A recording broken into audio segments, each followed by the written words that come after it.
I think radiation resistance in brain tumors is actually fairly poorly understood. However, the sort of basic paradigm of the cancer stem cell hypothesis and tumor heterogeneity has a lot to do with it. There was a paper published back in 2006 that showed that the cancer stem cell population in glioblastoma is particularly resistant to radiation.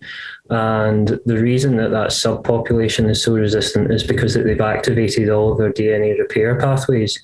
So those cells that are the stem cells in a tumor are basically the compartment of the tumor that is able to recapitulate the tumor in its entirety. So it's absolutely vital that therapies target that cancer stem cell population and try to eradicate it. Unfortunately, it's that same cell population that appears to have this upregulation of DNA damage response pathways. And we showed a few years back that the upregulation of DNA damage response pathways in glioma stem cells was actually due to higher levels of basal DNA damage.